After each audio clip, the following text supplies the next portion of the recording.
जय हिंद, जय महाराष्ट्र, जय सनातन. बंधू आणि भगिनींनो, बऱ्याच वेळेस आपण असं ऐकतो की भविष्यामध्ये टाईम ट्रॅव्हल्स होऊ शकतं. म्हणजे माणूस कालप्रवास करू शकतो. काळाचाही पलीकडे प्रवास करू शकतो किंवा मागेही करू शकतो. भूतकाळामध्ये जाऊ शकतो आणि भविष्यकाळामध्ये माणूस जाऊन येऊ शकतो. अशा अनेक गोष्टी आपण 1915 नंतर अल्बर्ट आइन्स्टाईन यांनी लावलेल्या सिद्धांतानुसार, संशोधनानुसार आपण या गोष्टी बऱ्याच वेळेस चित्रपटामध्ये पाहत आहोत. जे हॉलिवूड चित्रपट आहेत त्याच्यामध्ये भूतकाळात माणूस जाऊन परत वर्तमान काळात आला किंवा भविष्य काळामध्ये जाऊन परत वर्तमान काळात आला. या गोष्टी आपण त्या हॉलिवूड चित्रपटामध्ये बघत आहोत. परंतु आता हे कितपत सत्य आहे किंवा हे कधी काळी झालंय का? तर अल्बर्ट आइन्स्टाईन यांनी लावलेला हा सिद्धांत किंवा हे संशोधन 1915 सर्वप्रथम अस्तित्वात आलं आणि तेव्हापासून प्रत्येक माणसाला भविष्यामध्ये जाण्याची किंवा भूतकाळामध्ये जाण्याची एक ओढ निर्माण झालेली, आस निर्माण झालेली. मग हे कितपत सत्य आहे? तर बंधू आणि भगिनींनो, आपल्या पूर्वजांनी हिंदू संस्कृतीमध्ये किंवा सनातन संस्कृतीमध्ये पूर्वीच्या काळामध्ये टाईम ट्रॅव्हल, ज्याला आज आपण म्हणतोय म्हणजे काळाचा प्रवास, हो, हा पूर्वी हजारो वर्षापूर्वी आपल्या भारतामध्ये करण्यात आलेला आहे. आता तो कोणी केला आणि कशासाठी केला हे मी तुम्हाला सांगतो. तर भारतामध्ये कुलस्थली नावाचा एक प्रांत आहे, जो आजच्या गुजरात, राजस्थान यांच्या मध्यभागी किंवा गुजरातच्या मध्यभागी येतो तो भाग, ज्याला कुलस्थली असं म्हटलं जातं. त्या कुलस्थलीमध्ये हजारो वर्षापूर्वी, हजारो वर्षे म्हणण्यापेक्षा कोटी वर्षापूर्वी एक राजा होऊन गेला. त्या राजाचं नाव आहे ककुंबी. हा ककुंबी राजा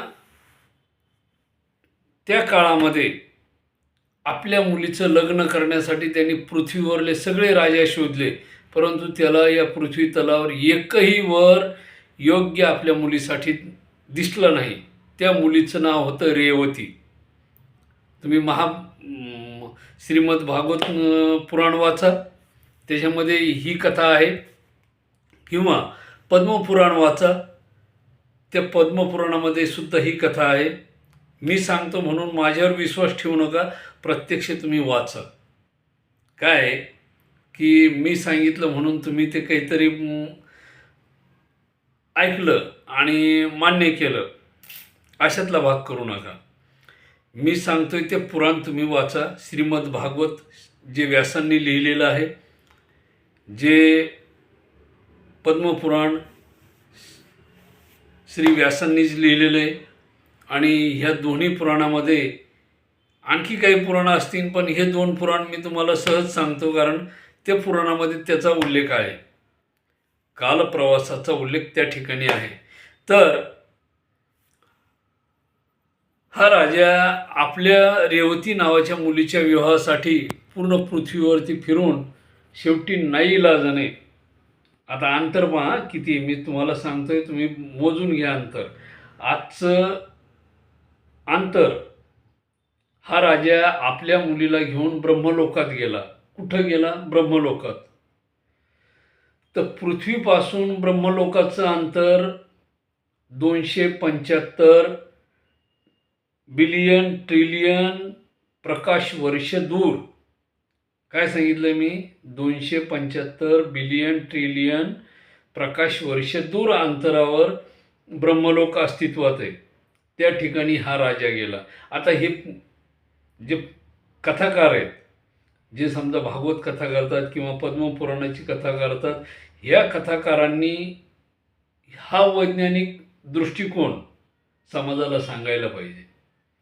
कथा वाचायची, नोटा घ्यायच्या, साहित्य जमा करायचं आणि धन्यवाद करायचं, असं नाही करायला पाहिजे. थोडं त्यांनी स्वतःला वैज्ञानिक दृष्टीसुद्धा त्या ठिकाणी त्यांच्यामध्ये त्यांनी इतरही साहित्य वाचायला पाहिजे. माझं हे म्हणणं आहे. समाजाला जागृत करण्याचं काम, जसं प्रबोधन करण्याचं काम कीर्तनकार, कथाकार वगैरे करतात, त्यांनी ह्या कथा करत असताना थोडा वैज्ञानिक दृष्टिकोनसुद्धा त्याबरोबर ठेवायला पाहिजे, जेणेकरून समाजामध्ये आपल्या धर्माबद्दल, आपल्या ग्रंथाबद्दल आस्था निर्माण होईल, अस्मिता जागृत होईल आणि आपुलकी वाढेल. धर्माबद्दल आपुलकी वाढेल. आपल्या धर्मामध्ये मी मागं तुम्हाला सांगितलं आहे, आपल्या धर्मामध्ये हिंदू सनातन धर्म असा आहे की याच्यामध्ये गुरुत्वाकर्षण शक्ती आहे. याच्याकडं लोक आकर्षित होतात. याला तलवार घेऊन, शस्त्र घेऊन प्रचार करण्यासारखा आपला धर्म नाही. काय, आपल्याला शस्त्र घ्यायचं काम पडत नाही की तुम्ही आमच्या धर्माचा स्वीकार करा, आमच्या धर्माचा प्रचार करा, आमच्या धर्माचं तुम्ही अवलंबन करा. हे शस्त्र घ्यायचं काम पडत नाही. आपल्या धर्मामध्ये एक गुरुत्वाकर्षण शक्ती, चुंबकीय शक्ती, त्याच्यामध्ये माणूस आपोआप आकर्षित होतो. आणि पृथ्वी ते ब्रह्मलोक हे जे अंतर तो राजा पार करून गेला. आज आपण अग्नितत्वाचा वापर करतोय. विमान, रॉकेट वगैरे जे काही आहे साधनं, हे कशाच्या उपयोगाच्या साहाय्याने चालू शकतात? इंधनाच्या स्वरूपात. त्याच्यामध्ये अग्नी प्रज्वलित केला जातो आणि अग्नी प्रज्वलित केल्यानंतर काय होतं की ते यान, विमान, रॉकेट जे काय असेल ते वेग घेतं. परंतु त्या काळामध्ये वायुतत्वाचा वापर केला जायचा आणि ते रॉकेट, विमान कुठेही भरकटत नव्हतं, खाली पडत नव्हतं, त्याला ढगाचं वगैरे असं काही बंधन नव्हतं. वायुतत्व असल्यामुळे ते सहजगत्या अवकाशामध्ये वायुवेगानं, पवनवेग, तुम्ही भरपूर वेळेस ग्रंथामध्ये उल्लेख ऐकलेला असेल, पवन वेगाने गेला. पवन म्हणजे वाऱ्याच्या वेगाने गेला. आता मग प्रकाशाचा वेग जास्त की वाऱ्याचा वेग जास्त, हे आपण नंतरचा एखाद्या भागामध्ये बघू. परंतु पूर्वीचा जो ग्रंथामध्ये उल्लेख आहे तो कशाचा उल्लेख आहे? वायुवेगाने गेला, पवन वेगाने गेला आणि त्या ठिकाणी वायुतत्वाचा वापर केला जायचा. भले प्रकाशाच्या वेगानं जायचं आहे, पण कशाचा उपयोग करायचे की वायुतत्वाचा वापर करायचे, वायूचा त्या ठिकाणी वापर करायचे. आणि एवढं अंतर त्या काळामध्ये, आज आपल्याला करोडो वर्षे त्या ठिकाणी जायला लागतील. कुठं? ब्रह्मलोकामध्ये. त्या काळामध्ये त्या यानाच्या साहाय्याने लाखो वर्षात गेले असतील. कोण? हा राजा म्हणा किंवा तो राजा आणि त्याची मुलगी. हा मुलीला बरोबर घेऊन गेला होता ना. आणि ब्रह्मलोकामध्ये गेल्यानंतर ब्रह्मदेवाचा वगैरे त्यांचा काहीतरी संवाद झाला किंवा त्या ठिकाणी हा दरबारात गेल्यानंतर त्या ठिकाणी जे गंधर्वाचं नृत्य आणि गायन चालू होतं, त्या ठिकाणी जेवढा कालावधी गेला त्या नृत्य आणि गायनाचा, तो कालावधी आणि त्यानंतर या ब्रह्मदेवाचं आणि कुकुंभी राजाचा जो संवाद झाला, त्या संवादामध्ये जेवढा वेळ गेला तेवढा वेळ काय झालं होतं, या पृथ्वी तलावरती सगळं काही बदलून गेलं होतं. आता त्या ठिकाणचा संवाद काय झाला ते भागवतामध्ये काय दाखवलेलं आहे किंवा पद्मपुराणामध्ये काय दाखवलेलं आहे मी थोडक्यामध्ये तुम्हाला सांगतो, जास्त काही सांगू शकत नाही. तर ब्रह्मदेव त्या राजाला विचारतात, व तू या ठिकाणी आला कस काय?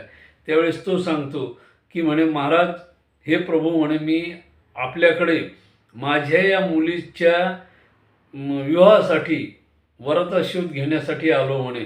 पृथ्वी तलावर एकही पुरुष मला हिच्या योग्य वाटला नाही म्हणे, आणि त्याकरता मी आपल्याकडे आलो आहे म्हणे. मला काय करा म्हणे, या मुलीसाठी एक चांगला उपवर शोधून द्या म्हणे.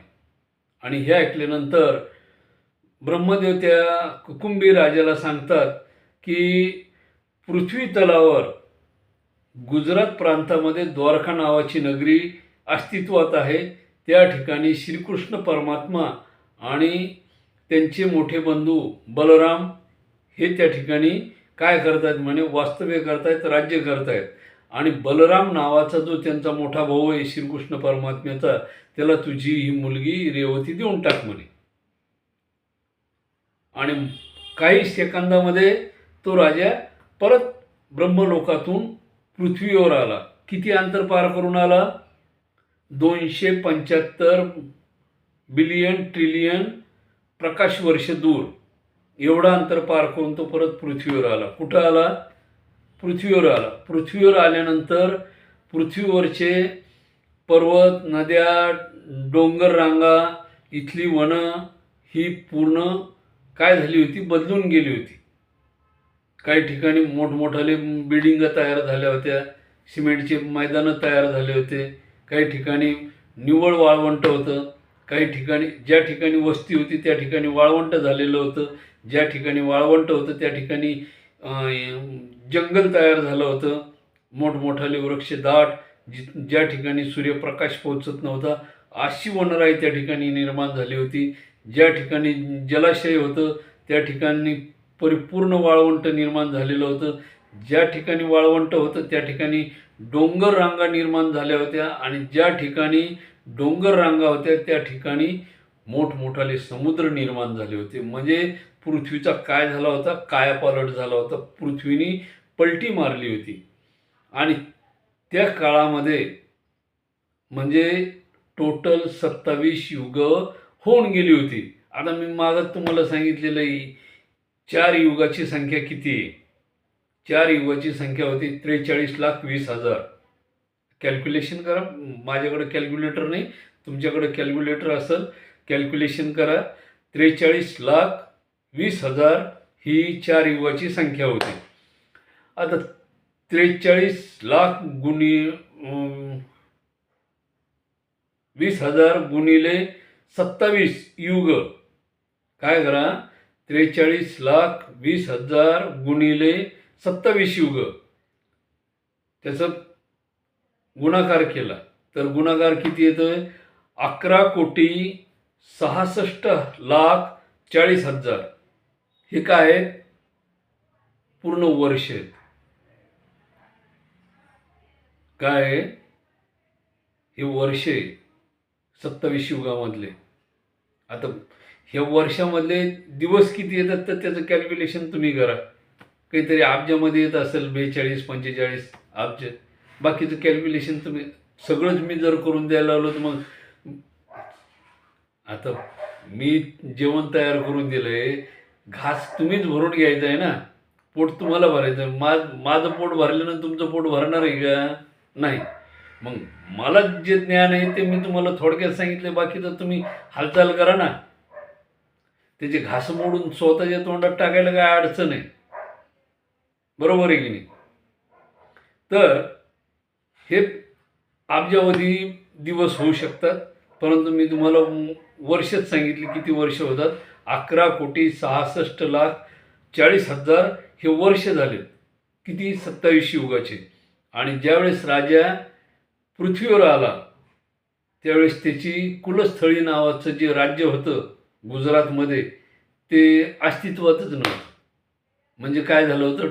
टाईम ट्रॅव्हल झालं होतं. बरोबर आहे की नाही? आणि राजानं ज्यावेळेस पाहिलं की आपली राजधानी नाही या ठिकाणी, मग त्याला समोर चमचम चमचम करणारी सोन्याची द्वारका दिसली. आणि द्वारका पाहिल्यानंतर तो आनंदित झाला. आणि त्याने 30 फुटाची आपली रेवती नावाची मुलगी 15 फुटाच्या बलराम म्हणजे श्रीकृष्ण परमात्म्याच्या बंधूला म्हणजे बलरामाला दिली. आता हे कॅल्क्युलेशन वयाचं आणि उंचीचं. आता हिचं वय किती आहे तुम्ही कॅल्क्युलेशन करा. आणि बळीरामाचं वय किती आहे कॅल्क्युलेशन करा. मी तुम्हाला वर्ष सांगितलं. म्हणजे ही किती वयाची आहे आणि 30 फुटाची. मग आता बलराम 15 फुटाची आणि ही 30 फुटाची. मेळ बसतो का? नाही. तर मग त्याच्याकरता तुम्ही भागवत ऐका, पद्मपुराण वाचा, आणि त्याच्यामध्ये तुम्हाला कळून की ती लहान कशी झाली. मी कशाला सांगू? संशोधन करायला पाहिजे ना. तुम्हाला तरी त्याच्यातलं काहीतरी कळायला पाहिजे ना. मी सांगतोय म्हणून आपलं मी कण्या भरडिल्या आणि तुम्ही खाल्ल्या. पोट दुखायला लागलं आमच्या नावाचे ठा जयरामजी की. असं नको व्हायला. बाकीचा भाग मी पुढच्या भागामध्ये नक्कीच सांगणार. त्याच्यामध्ये आणखी एक इंटरेस्टिंग टाईम ट्रॅव्हल आहे. कसं काय कुठलं?